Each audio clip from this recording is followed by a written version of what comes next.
Good evening. This is All India Radio and I am VC Pramod with the news at 9.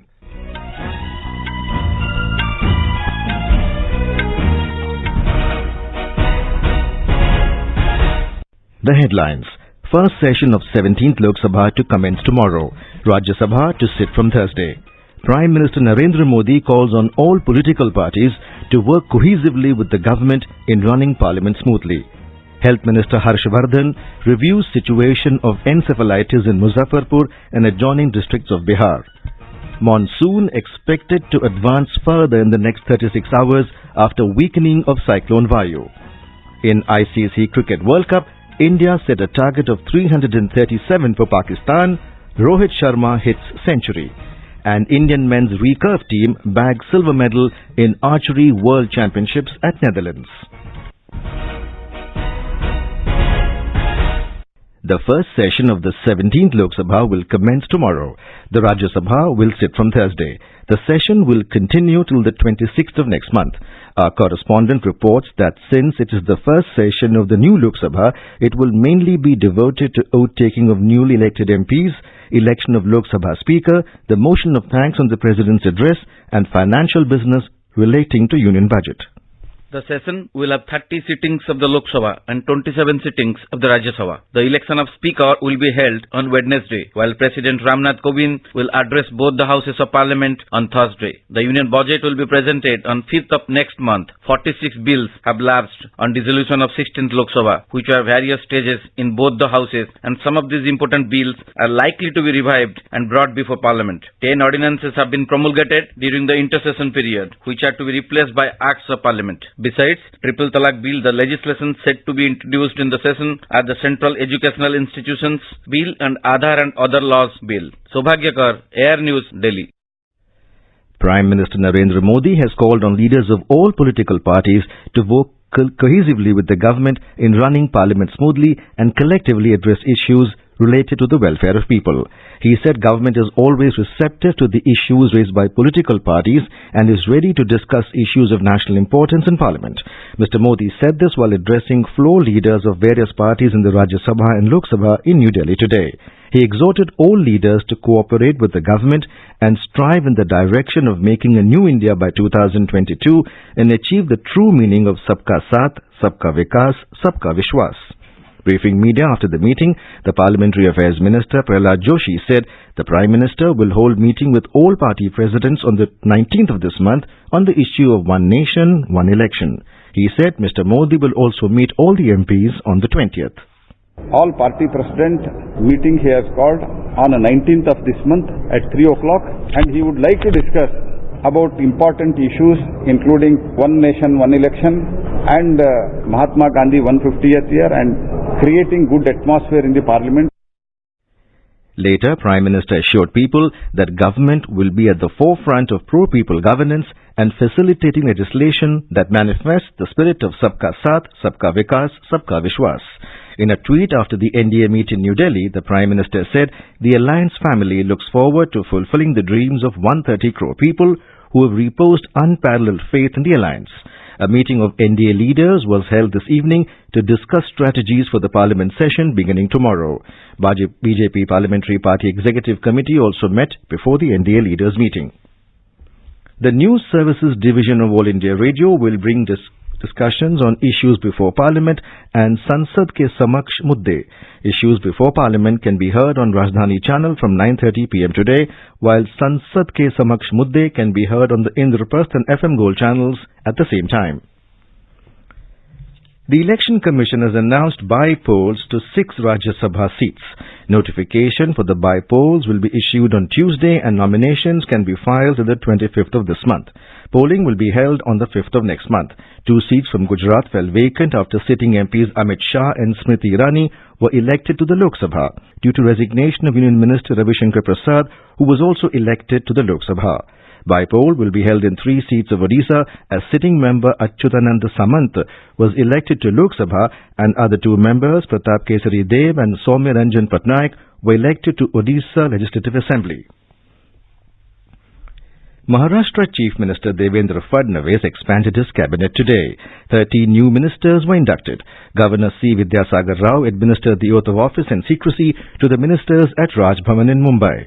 Prominent faces include Radhakrishna Vikhe Patil, Ashish Shelar, Suresh Khade, Anil Bonde and Ashok Uike of the BJP and Jayadat Shirsagar of the Shiva Sena. Yogesh Sagar of BJP and Tanaji Sawant of Shiva Sena were given berth of Minister of State. Union Health Minister Dr. Harshvardhan today reviewed the situation of encephalitis in Muzaffarpur and adjoining districts of Bihar. During his more than 4-hour stay at SKMCH Hospital in Muzaffarpur, the minister visited different wards, pediatric ICUs and other medical establishments related to treatment of encephalitis-affected children. He held a marathon discussion with Union Minister of State for Health Ashwini Kumar Chaubey, Bihar Health Minister Mangal Pandey and health officials of central and state government. Talking to media persons at SMKCH Muzaffarpur, Dr. Harshvardhan assured all possible help to the state government, including technical and financial assistance. Dr. Harshvardhan said an encephalitis-dedicated pediatrics ICU, PICU, comprising 100 beds with state-of-the-art technology would be constructed within 1 year. Exclusive pediatric ICU बनाने के लिए For building up an exclusive ICU, we have requested to the state government. We have also instructed to expedite the work of super specialty block which is being built by the government of India, so that it will give impetus to solve these kind of problems. वो सारे के सारे भी उनकी भी व्यवस्था हो जाए. Meanwhile, death toll due to encephalitis has reached 93 in Muzaffarpur and adjoining areas of Bihar. Over 100 children are undergoing treatment in hospitals. This is All India Radio giving you the news. For quick news updates, follow us on Twitter at AIR News Alerts. Monsoon is expected to advance further in the next 36 hours after the weakening of the cyclone Vayu. Monsoon made an onset over Kerala on the 8th of June, nearly a week after its usual onset date. Talking to AIR News, senior scientist in the Indian Met Department, IMD, K. Sati Devi said Cyclone Vayu is expected to weaken within 24 to 36 hours and this will pave the way for monsoon winds to move up towards the Arabian Sea. Because of the presence of a cyclonic storm in the Arabian Sea, there is some disruption in the advance of southwest monsoon. However, that cyclone is expected to cross or weaken within another 24 to 36 hours. So after that, we are expecting in the advance of southwest monsoon. Meanwhile, in Gujarat, Kutch District Administration is gearing up for disaster response as Vayu cyclone is likely to return to Kutch coast as a deep depression after losing its steam. Resident Deputy Collector K.S. Zala said that NDRF teams have been deployed in Gandhidham, Nalia and Mandvi, while 2 teams are camping in Bhuj as standby force. Bhuj Met Office scientist has said that Kutch is likely to receive very heavy rainfall from tomorrow evening as diluted storm will enter between Mandvi to Lakhpat from Bay of Kutch. Taking its impact beyond Kutch, high wind speed and heavy rain will be experienced up to North Gujarat and Rajasthan. In Bihar, death toll has risen to 59 due to heat stroke in Aurangabad, Gaya, Nawada and Shekhupura districts during the past 48 hours. More than 100 people are undergoing treatment for symptoms of high fever, dizziness, dry skin, severe headache and dehydration in heat wave affected areas. Aurangabad administration has cancelled sanctioned leave of all doctors and health workers of local government hospitals till further order to ensure proper treatment of patients. There was no respite from the sweltering heat in Patna, Aurangabad, Gaya and central and southern Bihar today as the mercury sizzled around 45 degrees Celsius in these areas.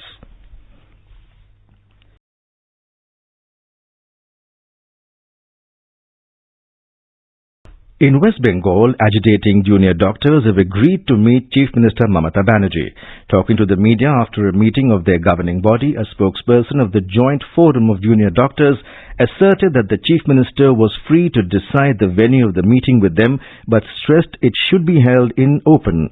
Ms. Banerjee yesterday invited the agitators for talks. Meanwhile, Indian Medical Association has said it would go ahead with the strike tomorrow with withdrawal of non-essential health services across the country. Jammu and Kashmir SHO Arshad Khan, who was critically injured in a suicide terrorist attack at KP Road, Anantnag last Wednesday, succumbed to injuries at AIIMS, Delhi today. He was shifted to AIIMS from Srinagar Hospital in view of his critical condition. Arshad Khan was posted as SHO at Sadr Anantnag Police Station, sustained grievous injuries in the terrorist attack in which 5 CRPF personnel were martyred on June 12th. One Pakistani terrorist was also killed in the retaliatory action by security forces. Yoga has reached the base camp of Mount Everest, the highest peak on the earth. To celebrate 5th International Day of Yoga, the Embassy of India in Nepal organized a special event at Siangboche, situated above Namache Bazar, the gateway to Mount Everest. More from our correspondent. People from Solukhumbu district of Nepal enthusiastically participated in yoga program. The event was held at Siangboche, situated around 13,000 feet in the lap of Mount Everest. Besides Indian ambassador and officials of the embassy, many foreign tourists, mountaineers and researchers also joined Yoga Day celebrations. The main objective of the program was to highlight importance of yoga in daily life and to bring peace and harmony. First time, International Day of Yoga was also celebrated at the base camp of Mount Everest. Rajkumar, AIR News, Kathmandu. The News Services Division of All India Radio, in its weekly bilingual live phone-in program Public Speak Tomorrow, will bring you a discussion on yoga for healthy life. This can be heard on FM Gold channel and additional frequencies from 9:30 p.m.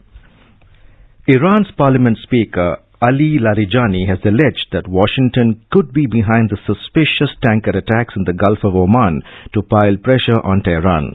According to official news agency IRNA, Mr. Larijani told MPs today that the suspicious actions against the tankers seem to complement the economic sanctions against Iran, considering that the US has not achieved any results from them.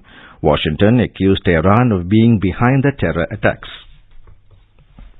Guatemala is set to elect a new president today after a tumultuous campaign.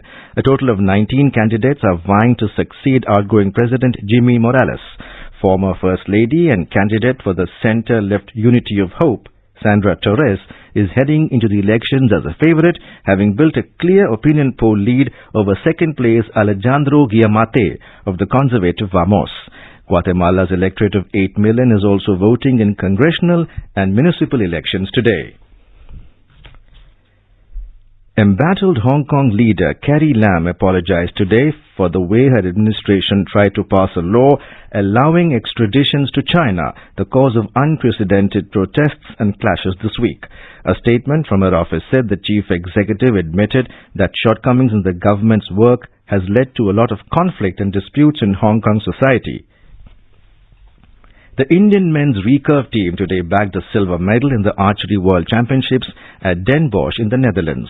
Indian trio of Tarundeep Rai, Atanu Das and Praveen lost to Chinese team of Ding Yelang, Wei Shaowan and Feng Hao 6-2 in the summit clash. India thus ended their campaign with 1 silver and 2 bronze medals, one in the women's compound team and individual events. In the ICC Cricket World Cup, chasing the victory target of 337 set by India, Pakistan was 64 for 1 in 15 overs at Old Trafford in Manchester when reports last came in. For India, Rohit Sharma hit a magnificent 140 of 113 balls. Virat Kohli scored 77 while KL Rahul made 57. India scored 336 for 5 in the stipulated 50 overs. For Pakistan, Mohammad Amir took 3 wickets. Earlier, Pakistan won the toss and elected to field. India are currently 4th in the 10-team points table with 5 points. And now, before we end the bulletin, the headlines once again. First session of 17th Lok Sabha to commence tomorrow. Rajya Sabha to sit from Thursday. Prime Minister Narendra Modi calls on all political parties to work cohesively with the government in running Parliament smoothly. Health Minister Harshvardhan reviews situation of encephalitis in Muzaffarpur and adjoining districts of Bihar.